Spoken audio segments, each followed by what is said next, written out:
الحمد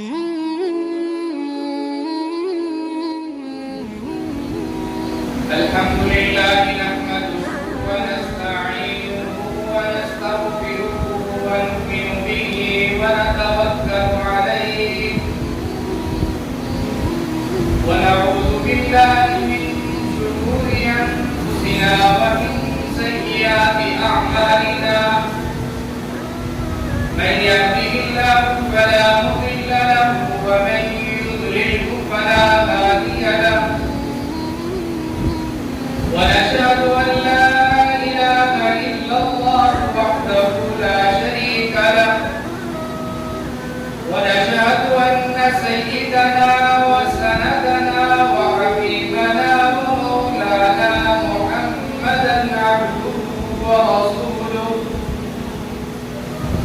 أما بعد فأعوذ بالله من الشيطان الرجيم بسم الله الرحمن الرحيم وقضى ربك ألا تعبدوا إلا إياه وبالوالدين إحسانا إما يبلغن عندك الكبر أحدهما أو كلاهما فلا تقل لهما أف ولا تنهرهما وقل لهما قولا كريما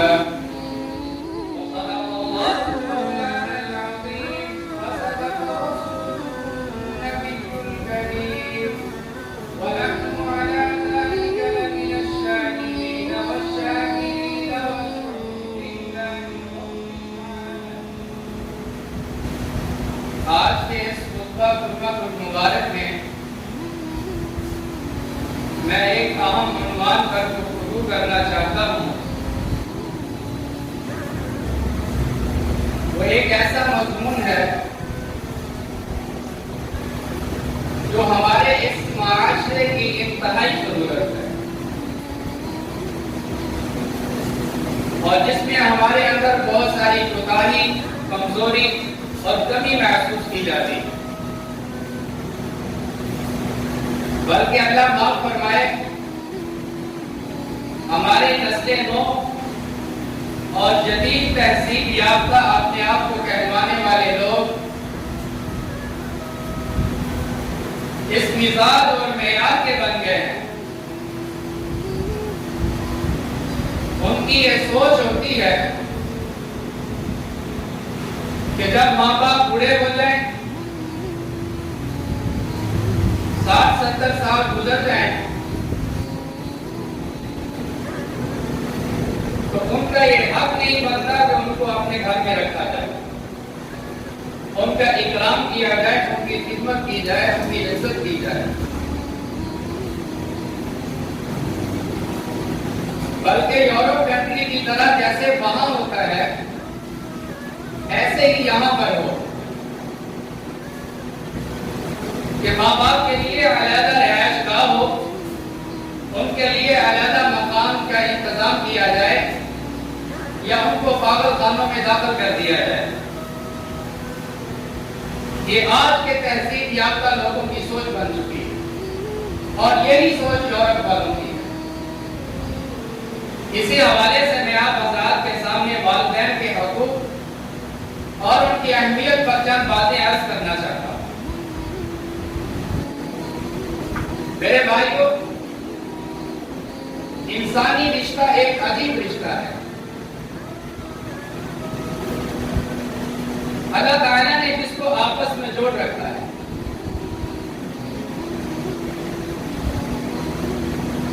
کہ آدمی اس سے جدا نہیں ہو سکتا. اور پھر ماں باپ اور اولاد کا انس اور محبت اور ان کا تعلق ایک فطرت کی چیز ہے. انسان کو ویسے ہی انس سے ہے. انس کا معنی ہوتا ہے محبت، ایک دوسرے سے پیار کرنا، ایک دوسرے کا خیال کرنا، ایک دوسرے کی عزت اور احترام کرنا. آپ جانوروں میں بھی دیکھیں کہ یہ ماں باپ اور اولاد کی محبت ان کے اندر اتنی کمال درجے کی ہوتی ہے کہ انسان اس کا تصور بھی نہیں کر سکتا.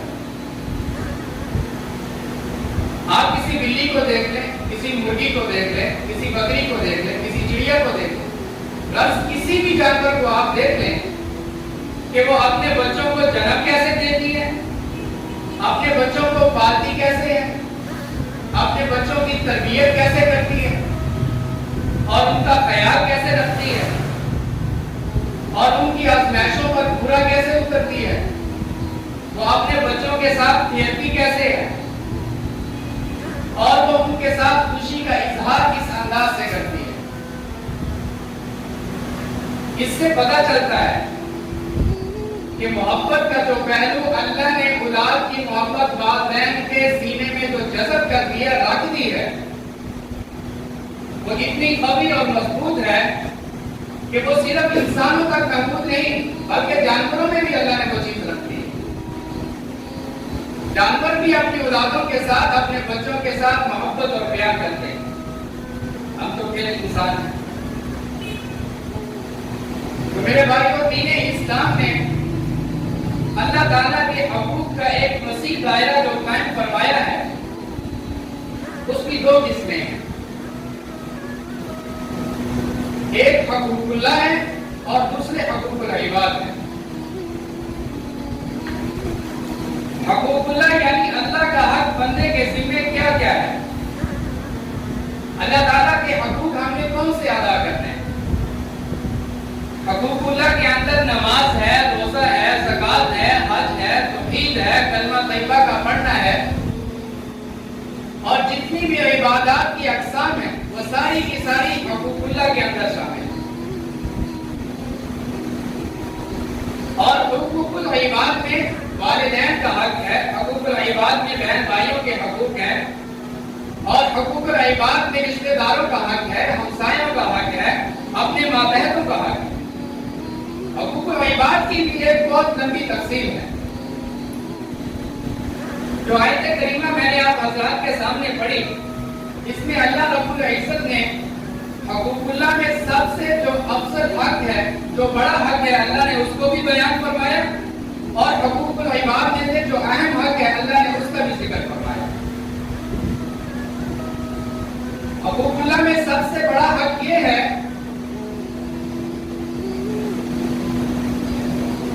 کہ مخلوق اپنے خالق کے علاوہ کسی اور کے سامنے اپنے سر کو نہ جھکائے۔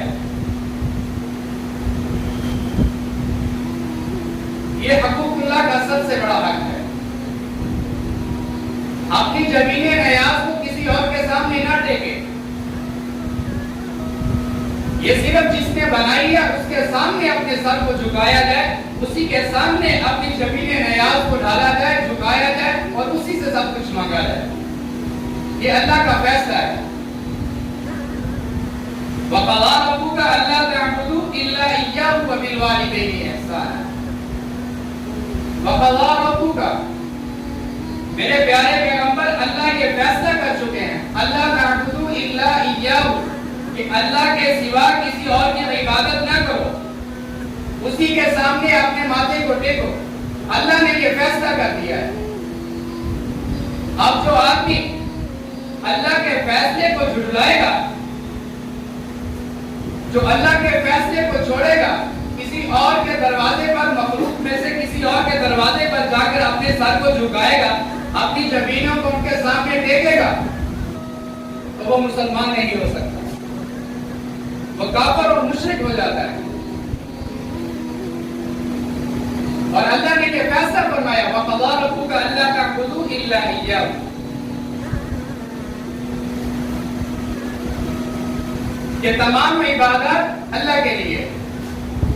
اب ہم اپنے معاشرے میں دیکھتے ہیں اور بہت سارے لوگ کہتے ہیں کہ یار فلاں آدمی ہے تو وہ عیسائی، نصرانی ہے، قادیانی ہے، غیر مسلم ہے، لیکن وہ بڑے اچھے دل کا مالک ہے، اس کے اخلاق بڑے اچھے ہیں، بڑا شریف آدمی ہے، بڑا اعلیٰ کردار کا ہے۔ بھائیوں کو لاکھوں کروڑوں کردار جمع کر لے، لیکن سب سے پہلی بات یہ ہے کہ اللہ تعبدوا الا اياه، جب تک اللہ کی وحدانیت پر یقین نہیں، اس وقت تک وہ مسلمان نہیں ہو سکتا، اس وقت تک آپ کے حقوق العباد قبول نہیں ہو سکتے۔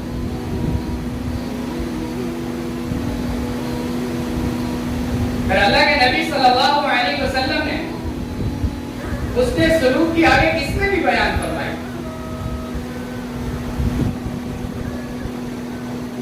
اما یبلغن عندک الکبر احدهما او کلاهما، کہ آپ کے والدین دونوں میں سے یا ان میں سے کوئی ایک بوڑھا ہو جائے، بڑھاپے کی حالت میں پہنچ جائے، تو ان کا خیال رکھو، ان کے ساتھ اس کے سلوک کرو. فلا تقل لهما اف ولا تنهرهما، تو ان کے سامنے اف تک نہ کرو، ان کے سامنے بدتمیزی سے پیش نہ آؤ. خیال کرنا اگر تم نے ان کی بے عزتی کی، ان کے سامنے انکار کیا،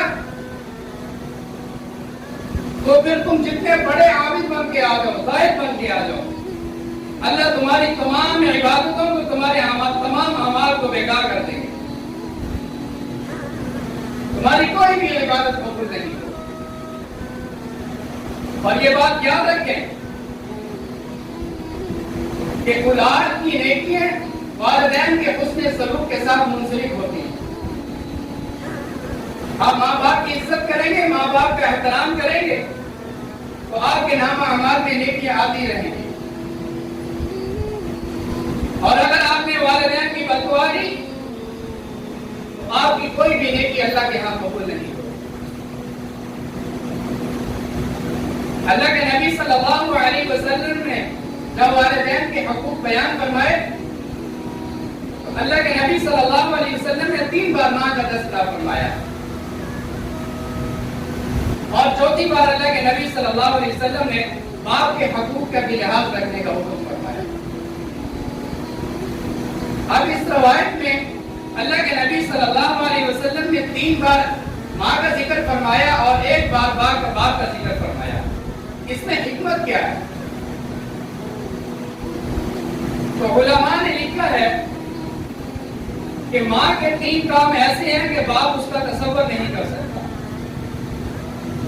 ماں کی 3 خدمتیں ایسی ہیں کہ اولاد کبھی بھی ان کا حق ادا نہیں کر سکتی.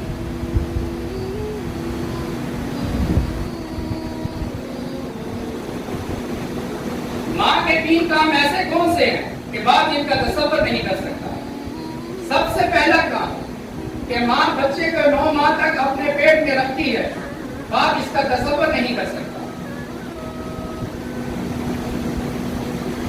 اور بچے کی ولادت کے وقت ماں کو جو تکلیف، مشقت اور زندگی اور موت کی کشمکش جو ماں کو محسوس ہوتی ہے، باپ اس کا تصور نہیں کر سکتا.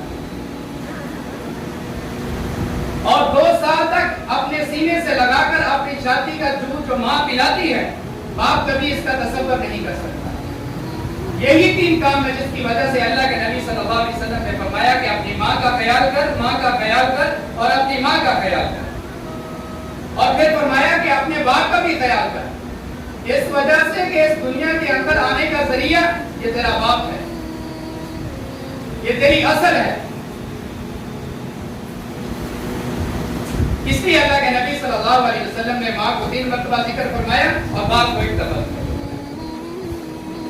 اور اس میں کوئی شک نہیں کہ بڑے ہونے کے ناطے، باوقار ہونے کے ناطے اور روب اور دبدبے کے اعتبار سے باپ کا مقام زیادہ ہے، لیکن خدمت کے اعتبار سے ماں کا مقام زیادہ ہے.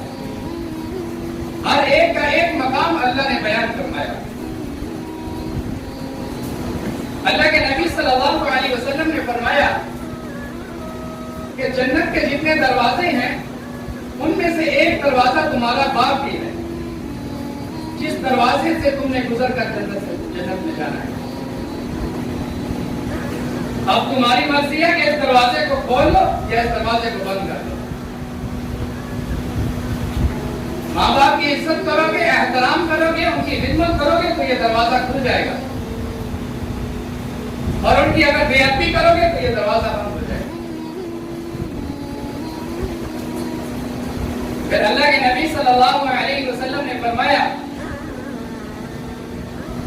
کہ جس کا باپ اس سے راضی ہے تو اللہ بھی اس سے راضی ہے، جس کا ماں باپ اس سے ناراض ہے تو سمجھ لو اللہ بھی اس سے ناراض ہے. پھر آپ نے فرمایا کہ ان کے لیے دعا بھی کیا کرو، وَقُلْ رَبِّ ارْحَمْهُمَا كَمَا رَبَّيَانِي صَغِيرًا.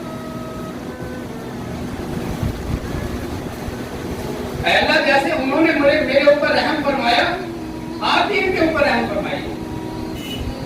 میں چھوٹا تھا, بچہ تھا, مجھے کوئی شعور نہیں تھا, کوئی سمجھ نہیں تھی, میرے اندر اتنی طاقت نہیں تھی کہ میں بہت کھول سکتا.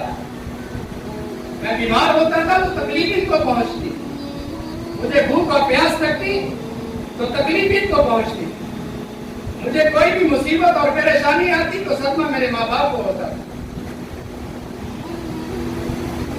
انہوں نے مجھے بچپن میں پالا اور مجھے اس مقام تک لے کر آئے. اے اللہ آج میں جوان ہوں اور وہ بوڑھے ہیں,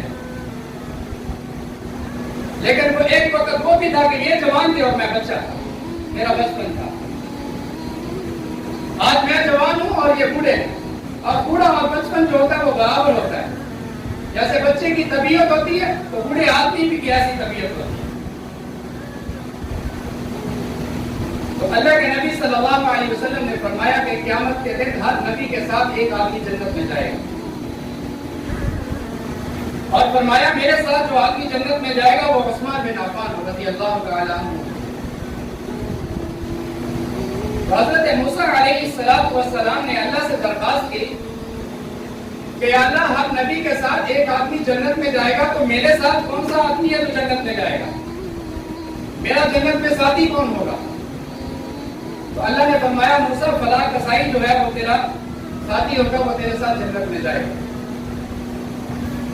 اب موسیٰ علیہ السلام کو دل میں خیال آیا کہ میں اللہ کا کلیم اور نبی اور وہ ایک کسائی, میں کہاں اور وہ کہاں؟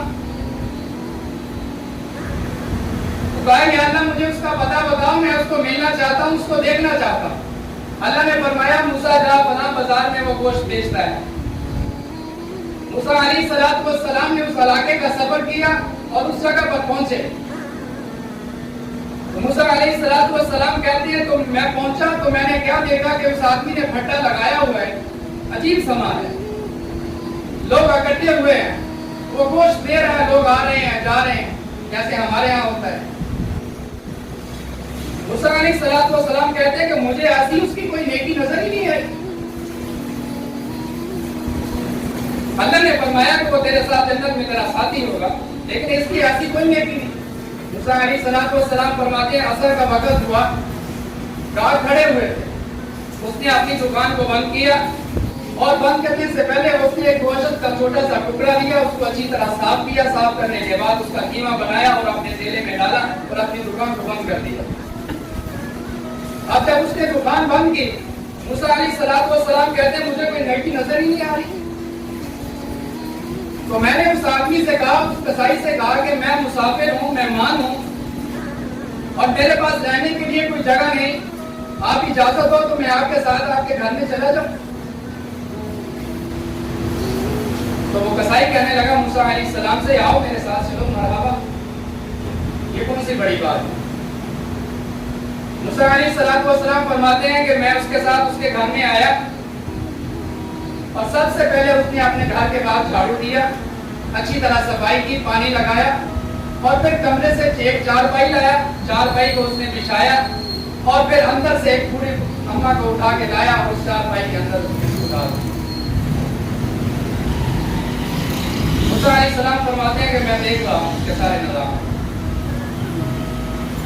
اور اس نے جلدی سے وہ جو قیمہ ساتھ لایا تھا اس کو اچھی طرح پکایا, نرم کیا, اس نے اپنی ماں کو اپنے ہاتھوں سے کھلایا اور کھلانے کے بعد اپنی ماں کو دباتا رہا. اب موسیٰ علیہ السلام کہتے ہیں کہ کسائی اپنی والدہ کو دبا رہا ہے اور ماں کی کچھ آنکھیں کھلی ہوئی ہیں اور کچھ آنکھیں بند ہیں, اور اس کی منہ سے یہ دعا نکل رہی ہے کہ اللہ تجھے جنت میں موسیٰ کا ساتھی بنائے. موسیٰ علیہ السلام فرماتے ہیں کہ میری آنکھوں میں آنسو آ گئے, میں رونے لگ گیا اور میں نے کہا اماں تمہیں مبارک ہو, اللہ نے تمہاری دعا قبول کر لی ہے. میں موسیٰ ہوں, اللہ کا کلیم نبی ہوں, اور اللہ نے مجھے کہا ہے کہ یہ کسائی جو یہ تیرا جو بیٹا ہے یہ جنت میں میرا ساتھی ہوگا, اور میں اس کی زیارت کرنے کے لیے آیا. یہ ہے ماں باپ کا مقام اور مرتبہ. آج ہم نے ماں باپ کی عزت کرنا چھوڑ دی, ماں باپ کے حقوق کو چھوڑا, اللہ نے ہمیں ذلیل کر دیا. آج ہمارے گھروں میں ہماری معاشرت میں جو نظام چل رہا ہے کہاں سے برکتیں آئیں گی؟ کہاں سے اللہ کی رحمتیں آئیں گی؟ اللہ کے نبی صلی اللہ علیہ وسلم نے فرمایا کہ جس نے ماں باپ کو دکھ دیا اس پر اللہ کی بھی لعنت, اس پر فرشتوں کی بھی لعنت, اس پر زمین و آسمان کی بھی لعنت. اب ہمارے گھروں میں ہمارے کاروباروں میں کہاں سے خیر آئے گی؟ کہاں سے برکت آئے گی؟ سارے نوجوان بیٹھے ہوئے اپنے گریبان میں جھانک کر دیکھو تو صحیح, ہمارا اپنا کیا ہے؟ ہم کہاں سے چلے اور کس مقام پر آئے؟ اور انسان کی فطرت ہے کہ جب انسان کسی مقام پر پہنچتا ہے تو اپنی پچھلے والی ساری محنتوں کو بھول جاتا ہے. موسیٰ علیہ السلام کوہ طور پہ جاتے تو اللہ نے کہا موسیٰ ذرا سنبھل کر آنا. یا اللہ یہ کون سی نئی بات ہے, میں ہاتھوں سے آپ کے ساتھ ملنے آتا ہوں, ہم کلام کرنے آتا ہوں. اللہ نے فرمایا موسیٰ جب تم مجھے ملنے آتا تھا تو تمہاری ماں زندہ تھی, تو جب گھر سے نکلتا تھا تو وہ مسلح بچھا کر بیٹھ جاتی اور وہ کہتی تھی اللہ یہ میرا لاڈلا بیٹا ہے, سخت مزاج کا ہے, سخت طبیعت کا ہے, کہیں نادانی میں آ کر تیری ناشکری نہ کر بیٹھے, اللہ اس کو معاف کر دینا. اللہ نے فرمایا موسیٰ آج تیری دعائیں کرنے والی تو تیری ماں دنیا سے چلی گئی, اب ذرا سنبھل کر آ. نبیوں کے لیے حکم ہے کہ ذرا سنبھل کے آنا, میں اور آپ کیا چیز. اللہ نے اپنی عبادت کے بعد حسن مقام والدین کے ساتھ حسن سلوک کر رکھا ہے. وَقَضَىٰ رَبُّكَ أَلَّا تَعْبُدُوا إِلَّا إِيَّاهُ وَبِالْوَالِدَيْنِ إِحْسَانًا. آج ہم باپ کو کہتے ہیں کہ آپ نے ہمارے لیے کیا کیا, ساری زندگی تم نے ہمارے لیے کیا بنایا. سنو اللہ کے نبی کی حدیث سناتا ہوں. اللہ کے نبی صلی اللہ علیہ وسلم نے کہا, فرمایا کہ جو آدمی یہ بات اپنے والد سے کہتا ہے کہ تو نے میرے لیے کیا کیا, ساری زندگی تم نے ہمارے لیے کیا بنایا, تو یہ زمین اللہ سے اجازت مانگتی ہے, اللہ مجھے اجازت ہے میں اس بندے کو پورے کو اندر دھنسا دوں.